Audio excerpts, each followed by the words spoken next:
할렐루야. 주님의 은혜가 오늘도 여러분의 삶 가운데 부르심의 은혜로 역사하시기를 주의 이름으로 축원을 드립니다.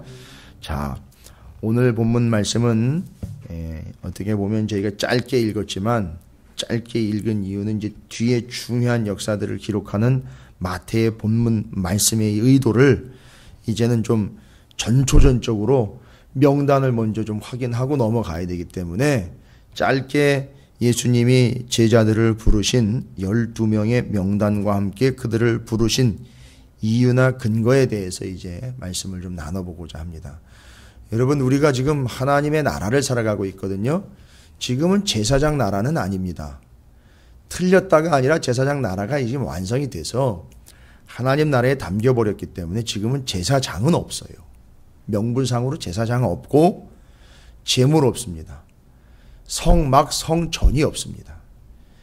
이게 이제 없어져 버린 게 아니라 이런 표현을 쓰지요. 수렴됐다. 그러니까 어디로 담겨버렸다 뭐 이런 얘기입니다. 그러니까 없어져서 사라져 버린 게 아니라 그 의미를 가지고 어디론가에 들어가 버린 겁니다. 그냥 어떻게 들어가 버렸는가 봤더니만 이제 성전, 성막은 교회로 들어와 버린 거예요. 예. 그 다음에 제물은요, 예수 그리스도에게로 의미가 들어와 버린 거고요. 제사장요, 제사장 역할을 감당했던 그들이 오늘 말씀으로 하고 이제 하나님 나라의 개념으로 보면 제자들에게 전가가 된 겁니다. 들어온 거죠. 또 그것이 또한 예수 그리스도에게로 들어와 버린 거죠. 그래서 여러분, 구약의 율법은 이제 신약 시대이기 때문에 지킬 필요가 없다가 아니라 정확하게 어떻게 이야기하면 여러분, 우리는 완성해야 돼요. 그렇게 치면. 왜냐하면 주님이 폐하러 온 것이 아니라 완성하러 오셨기 때문에 어떻게 보면 더 치열하게 지킬 수밖에 없죠. 그러니까 이제 더 정확하고 명확하게 지키기 위해서는 나는 안 된다는 거잖아요. 나는 안 되니까 주님의 은혜가 아니고서는 할 수 없다는 거잖아요. 그래서 주님의 은혜로 이거 지켰다라고 쳐준다는 거 아닙니까? 뭐 때문에? 주님을 믿기 때문에. 그래서 여러분, 바나바 같은 경우 제가 이제 얘기를 드리는데 자꾸 율법을 오해하는 사람들이 이제 구약 끝났고 신약이니까 구약에 11조 내고 헌금 냈던 것들을 지금 할 필요가 없다라는 식으로 극단적인 주장을 하는, 그걸 율법 폐기론이라고 그럽니다. 율법 지킬 필요 없다라고 탁 그냥 선고를 해버립니다. 이게 참 성경을 잘 모르는 거를 이해합니다. 전체적인 흐름을 전혀 지금 감을 못 잡기 때문에 그렇게 분리를 해서 이해를 하는데, 그게 아니라 여러분, 이런 개념들이 성경에는 아주 세세하게 잘 기록이 되어 있는데 자꾸 자기가 보고 싶은 것만 보고 듣고 싶은 것만 들으니까 이제 문제지요. 여러분, 바나바 같은 경우는요, 참 부자였거든요. 바나바 같은 경우는 자기가 자기 땅과 재산을 처분한 것을 전부 다 교회, 그 당시 교회예요. 뭐 번듯한 건물이나 있습니까? 그 당시 초대교회면 마가의 다락방에 모였던 그 교회거든요. 거기에 서로 상통하기 위해서 또 교회에다가 아예 전부를 다 갖다가 바쳤다라고 그러고 있어요.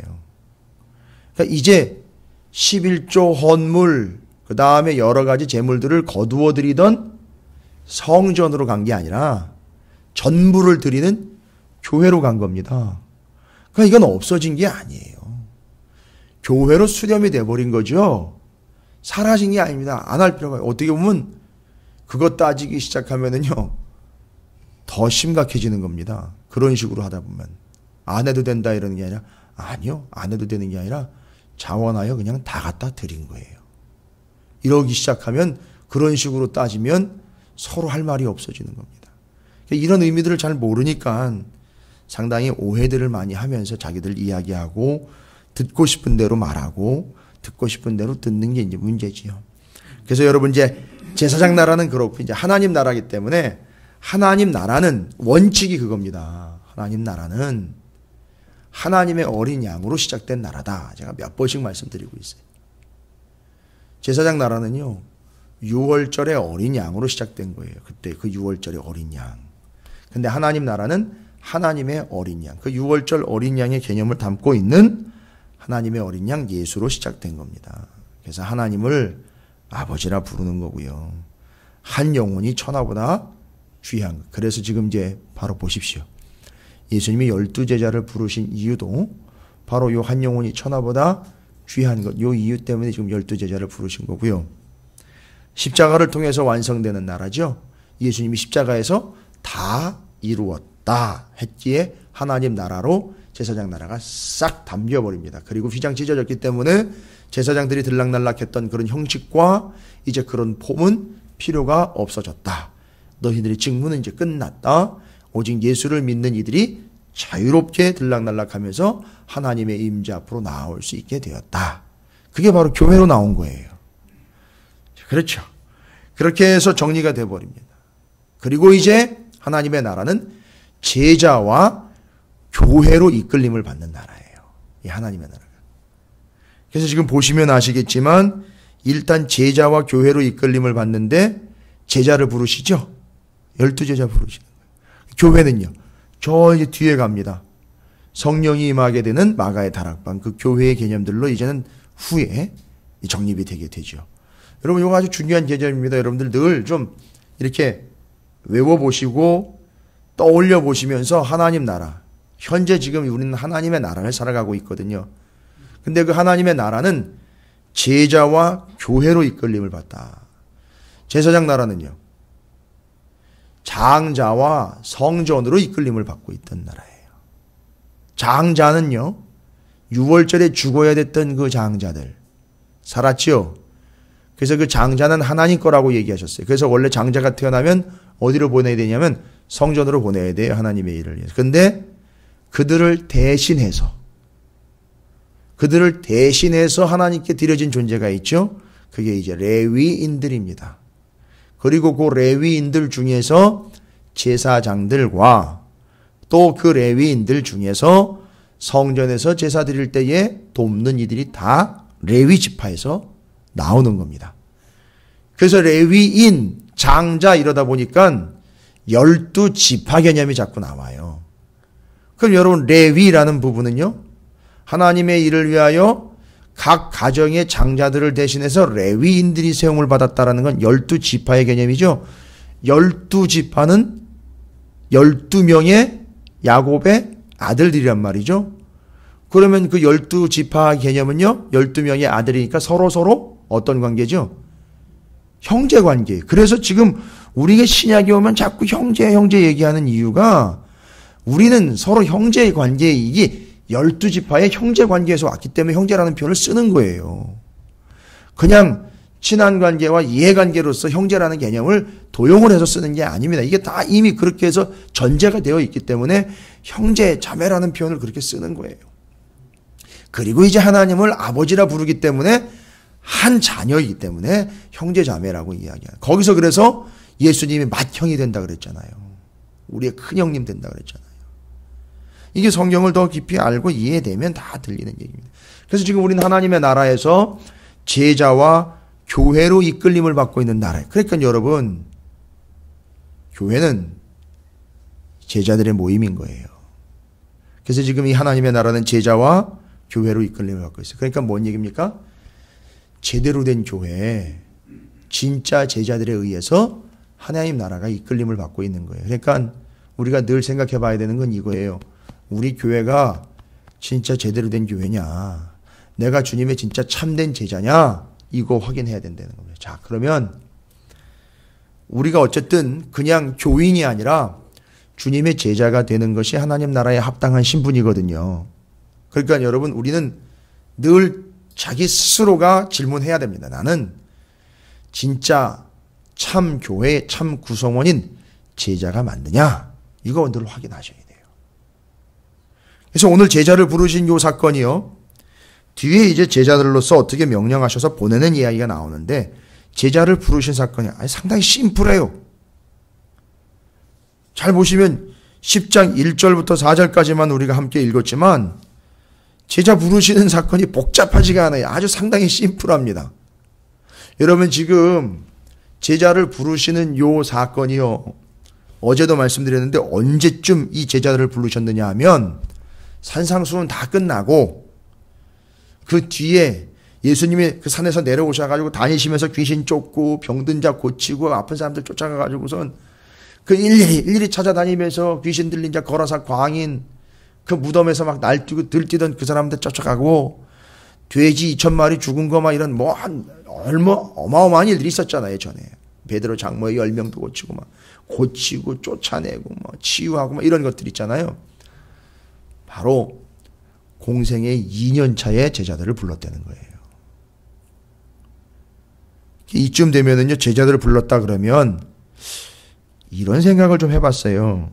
10장쯤에 와가지고는요, 여기 명단만 이렇게 쭉 열거할 게 아니라 12사도의 이름과 그들을 부른 이유는 이러하니 베드로라 하는 시몬은 이러했기 때문에 주님이 부르셨다. 또 그의 형제 안드레는 이런 것 때문에 부르셨다. 뒤에 야고보, 요한 뭐 다 이름 나와 있지만 이 사람은 이래서 불렀고 저 사람은 저래서 불렀다. 여러분 이런 표현이 안 나와 있어요. 이래서 불렀고 저래서 불렀고. 여러분 그러니까 이유가 그 사람에게 있지 않다는 거예요. 제자 그 자신에게 제자가 되기에 합당한 자격 조건이 있었기 때문에 불렀다는 게 아닙니다. 그러면은요, 조건을 굳이 이야기하자면 지난 1년, 2년 동안에 예수님을 충분히 따라다닌 거예요. 그리고 주님이 어떤 분인지를 충분히 본 거예요. 그리고 이제 그 주님을 따르던 수많은 무리들 중에 12명을요, 어떻게 하셨습니까? 주님이 선택하신 겁니다. 주님 이쯤 되면 제자를 좀 불러야 되는 거 아닙니까? 라고 누가 제안을 한 게 아니에요. 12제자 중에 어느 한 명이라도 주님의 사역을 좀 효과적으로 진행하시려면 이쯤 되면 주님의 뒤를 좀 봐드리면서 주님과 함께 좀 중요한 일을 감당할 수 있는 몇몇이 좀 필요한 거 아닙니까? 라고 전략적으로 제안을 한 것도 아니에요. 부르신 이유는 여러분 아시죠? 부르신 이유는 그 앞장 9장 35절부터 38절까지를 보셔야 된다고 얘기 드렸잖아요. 그리고 조금 더 앞으로 가면 그 앞에서 말 못하는 벙어리, 앞 못 보는 맹인, 그렇죠? 그들의 상태가 어떤 상태라 그랬죠? 볼 걸 보지 못하고 들어야 될 걸 듣지도 못하고 말아야 될 건 제대로 말도 못할 뿐만 아니라 이들이 그렇게 살아가다 보니까 35절부터 38절까지 이게 목자 없는 양의 신세대라는 거예요. 맞아요. 목자 없는 양처럼요. 교회 안에도 목자 없는 양 신세를 가지고 있는 이들이 수두룩하다는 거예요. 요즘에. 가나안 성도라 그러면 안나가 성도? 이런 성도들이 즐비해 있고 교회를 여기저기 옮겨다니면서 정처 없이 떠도는 교인들이 있고 그건 목자 없는 양들 아닙니까? 얼마나 불쌍한지 모릅니다.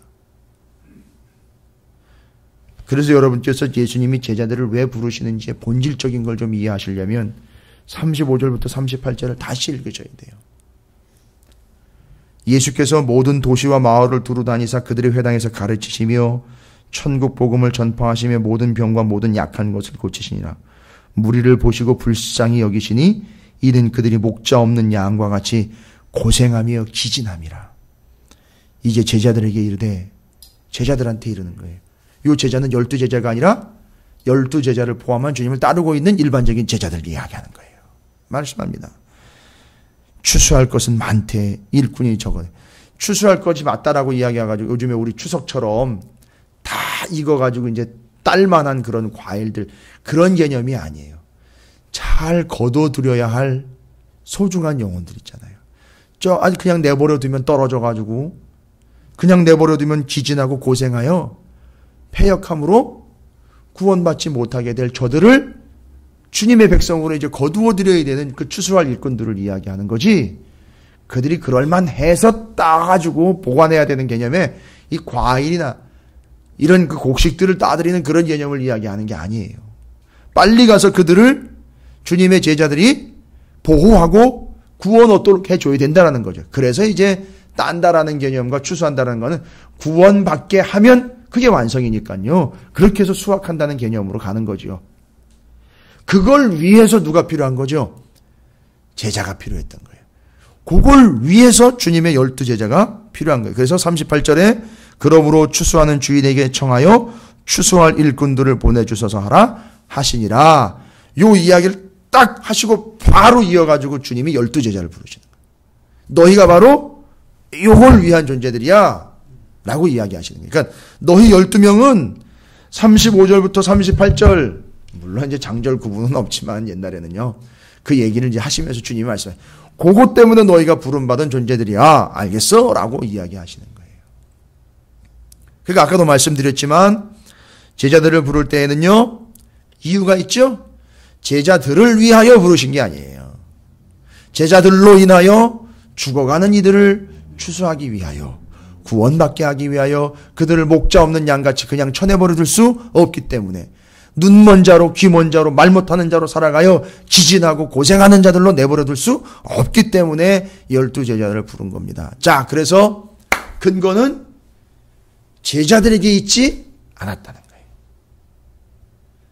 이래서 불렀고 저래서 불렀기 때문에 그들의 조건을 따져서 부르신 게 아니라, 자, 전적 주님의 은혜로 부르신 거예요. 여기가 아주 중요한 겁니다. 그들에겐 전혀 근거가 없습니다. 주님이 그냥 부르신 거예요. 주님의 임의대로, 주님의 은혜로, 주의 뜻대로 부르신 거예요. 이게 우리가 먼저 확인해야 하는 사실입니다. 그래서 여러분께서는 지금 오늘 12제자를 부르신 중요한 이유, 12제자의 능력이나 자질론보다는 무엇보다도 전적인 은혜로서 사명을 위하여 부름받은 것이 12제자다라는 것을 확인할 수 있습니다. 여러분, 불렀다라는 사실 자체보다 더 중요한 게 예수 그리스도께서, 누가 불렀느냐 이 얘기, 예수 그리스도께서 불렀다 이거. 그러면 답은 다 나오는 거예요. 예수 그리스도께서 따져서 부른 게 아니라 은혜로 부르셨다는 거죠. 그래서 어떤 능력이나 어떤 기본적인 자질이나 어떤 조건이 지금 이야기되고 있지 않습니다. 그래서 주님이 부르셨기 때문에 전적 은혜라는 거예요. 여러분, 우리가 또 주님이 부르셨기 때문에 우리는 전적 은혜의 존재들 아닙니까? 이게 우리의 기본입니다. 우리의 신분이고요. 자, 그래서 그게 사명이 되어버리는 겁니다. 앞선 본문에서 좀 전에 말씀드린 것처럼 추수할 일꾼들을 부르실 필요성, 그 간절한 시대를 위해서 주님이 부르셨고요. 이제 10장 1절입니다. 자, 부르시고요. 제자들로 부르시고, 무리들 중에서, 그냥 따라다니는 무리들 중에서 제자들로 부르시고, 예수께서 그의 12제자를 부르사라고 나와 있죠. 더러운 귀신을 쫓아내며 모든 병과 모든 약한 것을 고치시는 권능을 주셨다라는 거예요. 여러분, 두 가지입니다. 주님의 제자는 부르셨다라는 사실과 주셨다라는 거 절대 잊으시면 안 돼요. 그렇죠? 예. 내가 준비가 되었다? 내게 무엇이 있다? 이거 아니에요. 그냥 부르셨다? 주셨다 이거예요. 부르신 거는요, 주님의 일을 위해서 은혜로 부르신 것이고요. 주셨다는 건요, 그 일을 위하여 내게 없는 것을 주님이 주신 거예요. 여러분, 이걸 믿어야 되는 거예요. 이거 아는 걸로는 안 돼요. 아는 걸로는 영혼을 구원해내거나 제자의 사명을 감당할 수 없습니다. 교회의 신분과 제자의 신분과 성도의 신분을 감당할 수가 없습니다. 아는 것 가지고는 안 돼요. 그냥 은혜로 주님이 부르셨고 그 부르심에 합당하게 주신 거예요. 그리고 그걸 우리는 은혜로 믿고 여기기에 그냥 아멘으로 나아가 그 사명을 감당하는 겁니다. 이게 주님의 제자들이에요. 그래서 여러분, 부르신 제자들 한 사람 한 사람을요, 이제 부르시고 난 다음에, 부르기 전이 아니라 부르고 난 다음에 딱 따져보면 이런 얘기 나와요. 이런 얘기 나옵니다. 부르시고 난 다음에 제자들 명단을 보면서 파악하면 도대체 왜 부른 거야, 이 사람은? 뭐 때문에 부른 거야? 뭘 근거로 부른 거야? 이런 대답밖에 안 나온다고요, 여러분.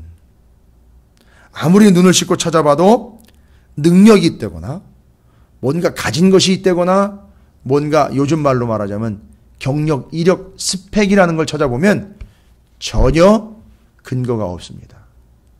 잘 보세요. 이런 걸 따지지 않고 주님이 전적 은혜로 부르시고 주셨지요. 그리고 부르시고 주신 바 제자들을 살펴보면 도대체가 근거가 없어요. 그럴 만한 이유가 없습니다. 부를 만한 이유가. 잘 보십시오. 이게 어떻게 됐는지 아십니까? 나중에 제자들이 이걸 깨닫습니다. 나는 그렇게 부름받을 만한 자격이 안 되는데, 능력이 없는데, 스펙이 없는데 나를 은혜로 부르셨어요. 여러분, 이분들이 어떻게 된지 아십니까? 십자가에 거꾸로 달려 죽고, 사지가 찢겨 죽고, 심지어요, 바돌로메 같은 경우는요, 저 터키 지방에 가서요, 껍데기가 벗겨져 가지고 죽어요. 여기까지 갔다는 거예요, 여러분. 뭔지 아십니까? 야, 나를 제자로 불렀으니까 이 제자라는 직분과 이 명예에 걸맞는 행동을 해야지. 아니요. 잘 보세요. 제가 지금 계속 얘기 드린 거예요. 그 주님의 부르심의 은혜가 너무 크기에 주님을 위해 죽어도 나는 나를 불러주신 주님의 은혜에 다 갚을 길이 없으니 난 이렇게 죽어도 여한이 없습니다. 아쉬움이 없습니다. 해서 부활의 주님의 증인이 되어서 죽음의 현장에서 예수를 끝까지 부인하지 않고 그렇게 순교의 길을 다 갔다는 거예요. 여러분, 이게 나중에 그 제자들이 직접 그들의 삶으로 지금 보여주는 거예요. 다 말씀드릴 수는 없어요. 그래서 일전에도 이제 한 집사님하고 바돌로메라는 인물에 대해서도 잠깐 얘기를 나눴지만, 바돌로메요. 돌로메의 아들이란 뜻이에요. 바는 아들이란 뜻이고 돌로메라는 뜻이에요. 그러니까 이게 지금 아버지가 더 유명한 사람이에요. 이 사람은 바돌로메. 근데 알고 봤더니 이게 누군가요? 나다나엘이라는 인물이에요. 나다나엘. 얼마나 믿음이 출중한지요. 사도 바울, 나중에 예수 그리스도를 영접해서 사도 바울이 열방과 이방을 향한 제자로 부름을 받았다라고 얘기하죠. 여러분, 더 정확하게 비교하면은요, 다닌 지역이나 거리를 치면 바돌로메가 더 많은 지역과 더 먼 거리를 선교를 했어요. 이 바돌로메라는 사람이. 이름이 이렇게 기록이 되고 그게 자세하게 설명이 안 돼서 그렇지. 그리고 이 바돌로메는 터키 지역의 아르메니아 공화국이라는 데 가서 순교를 당합니다. 근데 그 터키 지역이 어디냐면 이슬람 지역이에요.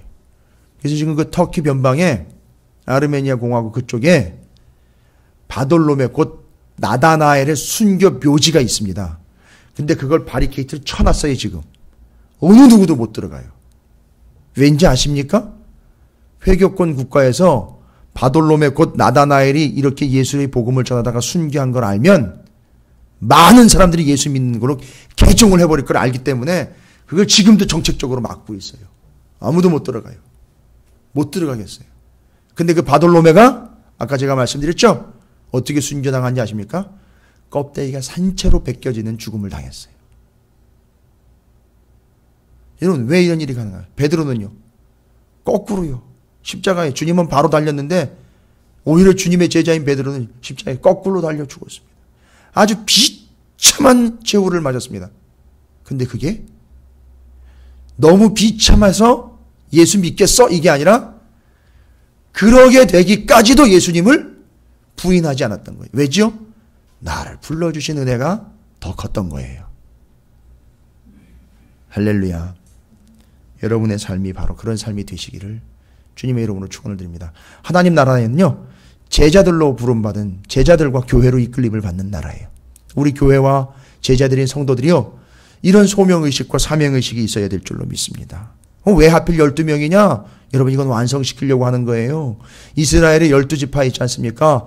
제사장 나라의 12지파로 개념됐던 레위인과 12지파의 관계처럼 12지파를 세워서 이스라엘은 물론이고 전 세계 열방에 바로 이 교회가 그들의 제사장적 역할을 감당을 해서 구원을 이루어내는 제자의 사명을 감당하도록 12명이라는 숫자를 선택을 한 겁니다. 이건 예수님이 의도하신 거예요. 이스라엘의 역사의 12지파를 의식해서 12명으로 세우신 거예요. 이건 완성해야 된다 이거예요. 이스라엘이 제사장 나라를 감당해야 했던 한 나라의 한 민족이었던 것처럼 한 나라 한 민족으로 끝나는 게 아니라 그들을 통하여 모든 민족이 구원받게 하려고 했던 그 뜻을 제자들이 이제 이뤄가라 해서 12명으로 세운 거예요. 그래서 마태복음 19장 28절 뒤에 나옵니다.